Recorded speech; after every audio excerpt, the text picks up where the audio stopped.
Alrighty, folks, if you saw the daily financial news this morning, you know it was not the standard session. We just basically did a 30-minute deep dive into the one rental at a time event. And one of the key takeaways from day one, morning one, was the keynote from Jason Hartman. He wanted to get the room excited, and boy, did he deliver. He delivered lots of key messages, and I had, excuse me, my throat is so dry. But he delivered a lot of messages, and I just love to hear what he thought, because he's been to hundreds of these things all around the world. And he's seen a lot of things. So, Jason, what'd you think? Yeah, and not only have I been to a zillion conferences and events and masterminds, but I've also hosted 146 events myself. So 146? I had no idea. Dude, I've done 4. I've only done 4. yeah, it's live events are a lot of work, but I think you just got to do it. You got to get people together in person. There's no substitute for that, at least not so far. We all know Zoom certainly won't substitute, although that's a tool. But yeah, it is what it is. But your event was fantastic, Michael. Great job. I really loved meeting your community. A lot of people I already knew there, which is no surprise, but a lot of new people too. And it was just a fantastic event. So I really, hats off to you on that. And thank you so much for the award. Yes, this is like a championship prize fighter belt. And this thing, I heard it weighs 6 pounds. I believe it. It's metal. So this is not plastic. Yeah, it's really cool. It's got my name on it there, and some go giver and some cool stuff here. So it's really neat.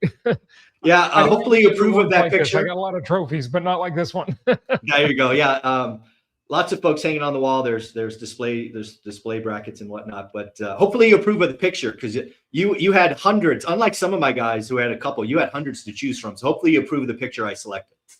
Yeah. Oh no, it was great. Yeah, thank you. Okay. That's fine. Very cool. Well, I guess we'll start here. Usually I want to jump in and go, what are some things we can tweak and improve? It's just how my mind is as a sales leader. I'm always on to, let's be better next time. But let's give the room some flowers. Again, the event we had was the Blind Center. We take over for the weekend. We give back. We make donations to the visually impaired in the Blind Center. Again, 2 levels, just to give the audience, level 1, level 2. I believe you were there for at least lunch on day 1, if not a little bit of dinner on day 2. What'd you think of the facility? For both lunches and the dinner on Saturday. Yeah. So what'd you think of all of that? The food, the venue. Let's give them some flowers. I thought it was all fantastic. I think the speakers and the networking were definitely the highlights, and I really enjoyed it. It was fantastic. And you know what? If you want me to, I'll share just a couple of slides from the event. Please. And I think, I think that'll be good for the viewing audience as well. And for those who were there, it'll be a review for them. And, I'll just tell you, I don't know if this is up on the screen yet. It is. Okay. So I started off with this slide because I think it is so critical. This is from a book called The Behavior Gap. And, there is a big difference in any investment, in any asset class, between the return of the investment and the return the investor gets. Okay, investment return and investor return are different things most of the time. And why is that? Well, it's because investors need to be really good at managing their own psychology, their own emotions, because that's what trips us up. When every asset class goes through cycles, ups and downs, peaks and valleys, and we get excited when the news is all positive and things are going well and prices are going through the roof and rents are going up and all of this stuff, and then we dive in and we just buy more and more and more, right? That's usually what happens. It's the FOMO effect, fear of missing out.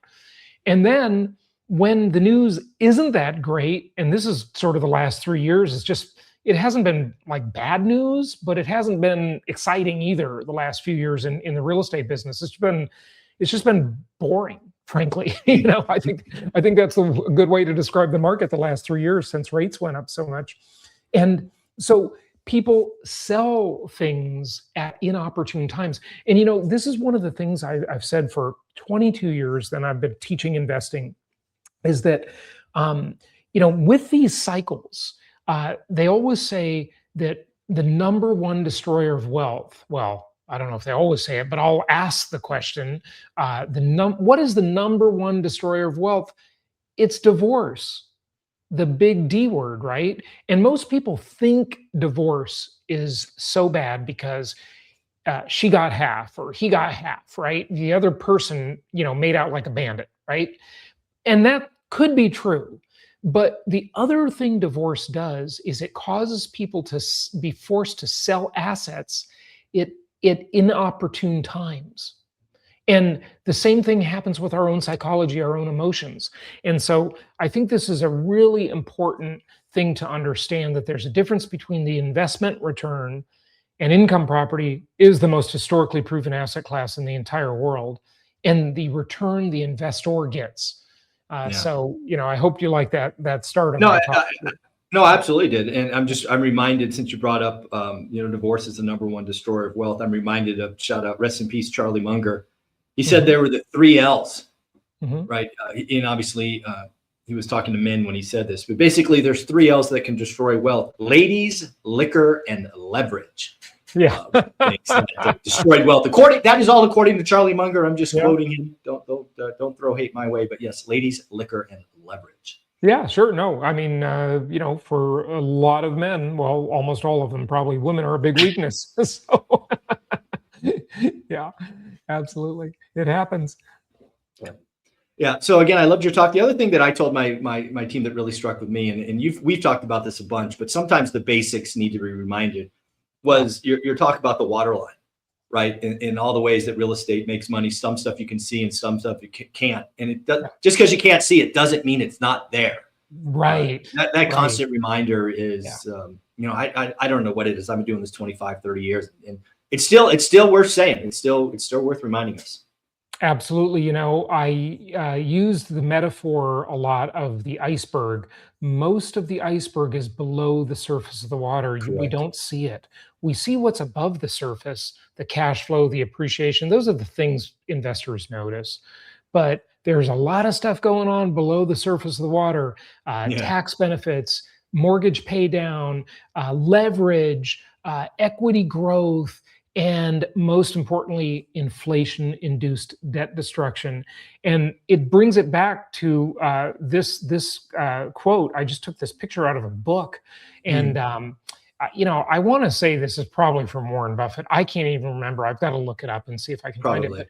But the best investors in the world are really good at doing nothing. When you brought this up, I watched you do this, and there's actually a study. I believe it was Fidelity. Fidelity released a survey. I want to say it's 20 years old, but they did a survey on investors. And you know who they said the best investors were? Yeah. The debt investor. Right. Yeah, right. Because they don't move stuff around. It is that simple sometimes, folks. Own assets for a long time. Yeah. Don't trade in and out. Don't let emotions back to fear, greed, buy high, sell low. The debt investor is the best return. That should tell you something, folks. Hello, wake up. That's a telling sign. Actually, you just made me think of something, Michael, because that actually speaks to income property in particular. Here's why. With stocks or cryptocurrencies or any other, precious metals, any other asset class, right? You get taxed when you sell it. And the money you have left over to reinvest into something else is post-tax dollars. The government has already attacked it and taken a big part of your profits. But with income property, we're incentivized through the beautiful, incredible 1031 tax deferred exchange laws. We are incentivized to stay in the asset class. We might move the chips around, and instead of having a hotel on Marvin Gardens, we'll have 3 single family houses on Boardwalk, right? I'm using the monopoly metaphor, obviously, right? And so we move it around, but we don't sell it, right? We stay in the game, and we don't get taxed as we move stuff around with with income property. That's another thing that's just so beautiful about it. Yes. And, so many people are constantly like cannibalizing their hard-earned money that they put into that investment, and they're left with very little to reinvest. With income property, we don't have that problem. Yeah, no, I mean, there's just so many things. Again, folks, if you are a part of my school community, it is my intention to have all the videos up from the sessions in school by Wednesday, end of day. Likely beat that time, but that is my stated goal. Jason's full presentation will be there. Again, I will load his PowerPoint just for you inside school only, not YouTube, just school.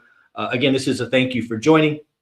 Last year we sold these virtual recordings for $99. I'm not doing that this year. They're all inside school. So Jason, I appreciate you coming out. It meant a lot to me, but let's talk about what you got coming up. My event's done, over and gone, but you got something coming up. What's that all about?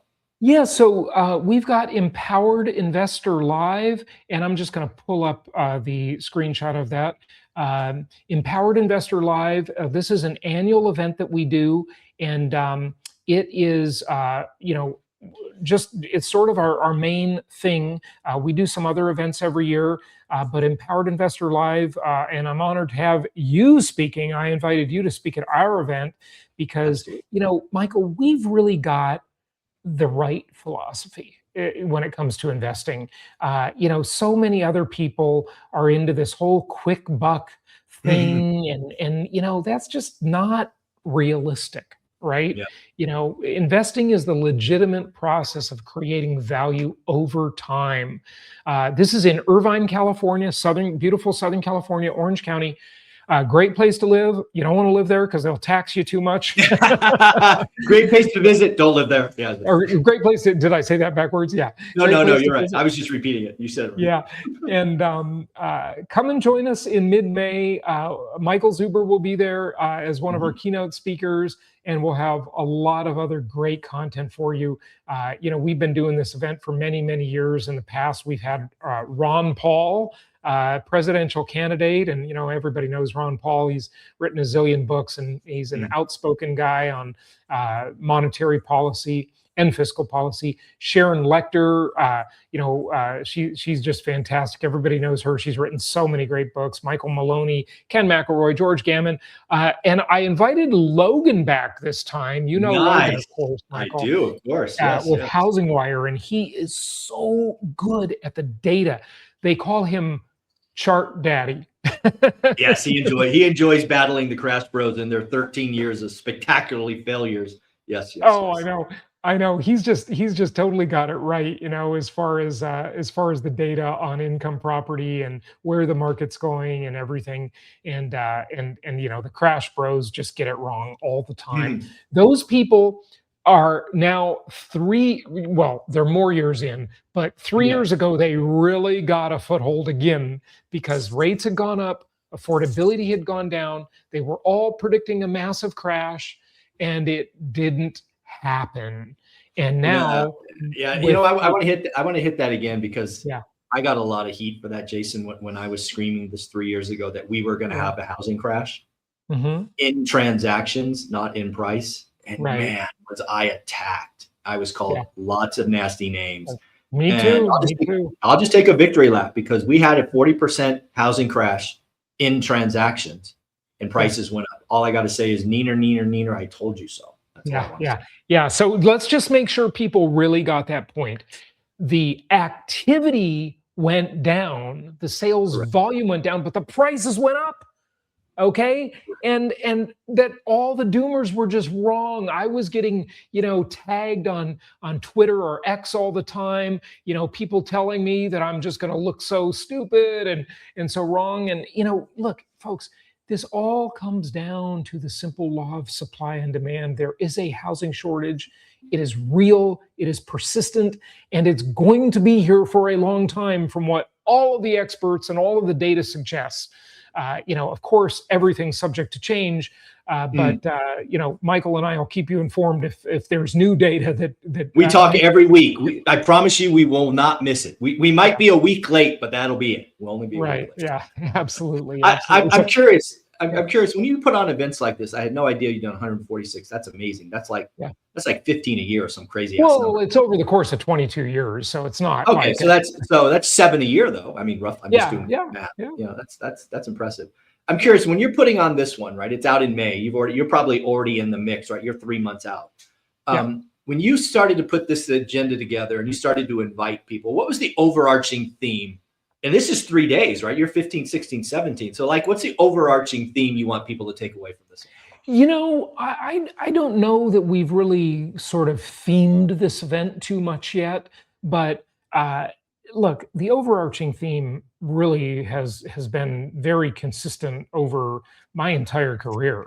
Income property is the most historically proven asset class in the entire world. It's the most tax favored asset class in America. You know, one of the things I've said for a long time is, you know, invest in places that make sense so you can afford to live in places that don't make any sense. Okay? Yeah, I love that. Yeah, live where you want, invest where the numbers make sense. Right. Absolutely. Absolutely. And Michael, it's going to be great. It's going to be your first time at our event, and we can't wait to have you present.